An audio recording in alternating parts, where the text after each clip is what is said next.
part tip redact. What? A part tip redact. Scavern. What are you talking? Rather than scavern.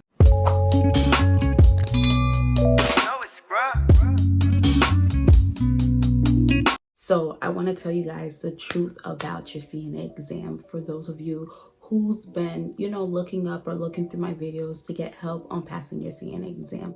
The truth about your CNA exam, let me split it into two parts. Let me start up with your written exam.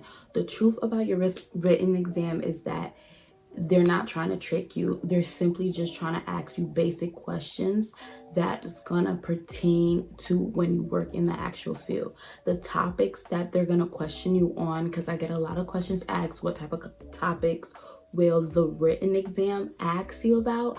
It's in the description. It's everything that they will ask you about in the written exam. How many questions they have and what are they going to ask, how many of those questions they're going to ask about in the description below. The truth about it is that you cannot be cramming the written exam. You can't be studying the written exam last minute. A lot of people go through my study guides and they tell me in the comments that your study guide is super long. The only reason why I make them long is because I try to break down true understanding. If you do not understand what you was taught, you're not gonna pass. Like, you can't BS it. A lot of people will say about the written exam that it's very easy or it's very hard.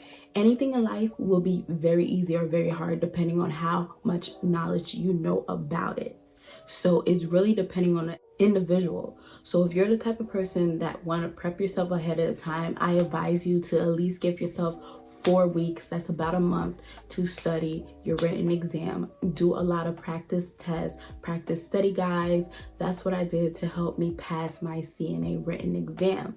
When you go in, you cannot have your phone with you. You cannot have no papers that's gonna help you cheat or anything. The proctor is gonna be over you, watch you, and everything's gonna be time. Mind you, the time you have will be enough time for you to take the test. I had a lot of extra time left over, but when you take your CNA written exam, look over every question, break down everything. And this is why I really want you guys to look in the description below for my study guide.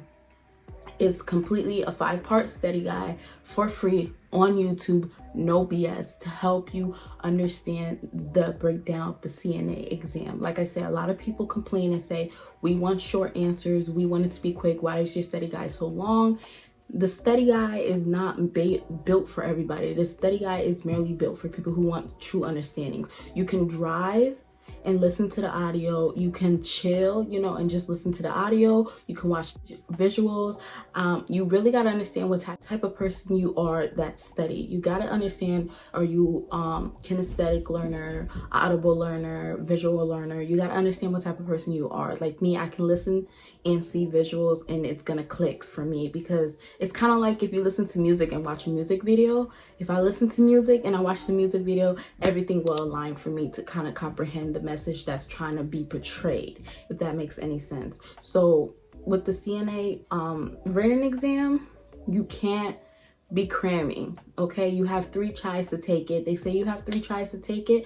Then if you don't pass the 3 tests reschedule, you will have to retake the whole program all over again. So that's why I want you guys to really take your time to understand the basic concept. Remember, they're not there to trick you. They just want to know, do you know the basics when you work in the field? A lot of the questions they ask you is going to be questions that you will physically do in the field when the state comes. Okay, I hope I made that part short and sweet. Now for your skills part of the CNA exam, like I said, some people will say it's very easy, some people will say it's really hard. It depends on how you study and how you memorize physical practice skills. It depends on how you memorize and how active was you really when you was in the CNA program. Was you participating in your clinicals? Were you participating in asking questions with the other CNAs? It really depends, because that's when things are gonna be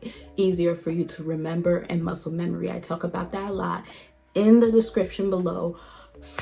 This is free content. I'm giving you guys free content, and I like for everybody to win. So I'm not trying to set nobody for failure. Understand this.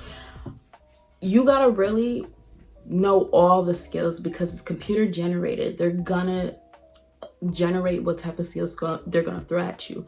As long as you know your open procedure, your closing procedure, you should be ultimately good. But just remember, if you make big mistakes and you did good on the little ones, you may pass. If you did bad on the little mistakes and did good on the major ones, you may pass. So it really depends on the type of person, the type of nurse that's watching you do your CNA skills.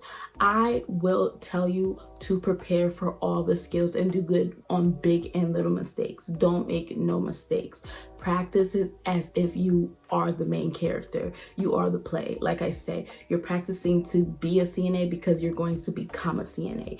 I break down the skills on what the skills is. A lot of people in the comments say you talk too much, you're giving too much fluff. I would rather you just break down the skills. Well, if you're trying to study last minute and you're anxious about this state board you're about to take, most likely you're not ready to take it. This is why I'm trying to ease people's mind and calm people down, because I know how anxious it can be to study for exams. Me, myself, I'm in school right now. I understand how it is to study for exams, but you cannot do things last minute. Last minute will give you unfinished results, and that's just facts. Now, I'm trying to give you no BS. That's really what it is when it comes to the CNA State Board. That's really all it is. It's either you know it or you don't know it. That's when it comes to the healthcare field. It's either you know it or you don't know it. And if you don't know it over time, you will learn it, and then you will begin to know it. But like I said, the videos I make is breaking down the skills, breaking down etc. information that's needed. Yeah, that's really all I can say about the CNA practice skills. Remember all your skills, know your closing, know your beginning, know your middle part, know those procedures, and I talk about it in the description below. And that's really all I gotta say because I am about to go to bed. I hope this video helps anybody who's trying to skim through and get little information about the skills, but just understand the little information is not going to give you the full product. So I do recommend you put 4 weeks aside for your CNA practice skills and 4 weeks aside for your written exam. So that means you need 2 months ahead before you schedule that exam to study it. I really hope this video helped you in any way, shape, or form. If you made it to the end and you're just a watcher and a silent supporter, make sure to like, because it does help push this video out for other people to see it. If you made it to the end, also put this emoji down, any emoji with a white coat that you can relate to. Now remember, cousin, I'm just a kid with ideas, so I need you to keep having ideas, consistently create, and never stop dreaming, because there's no age limit on dreams. Remember that.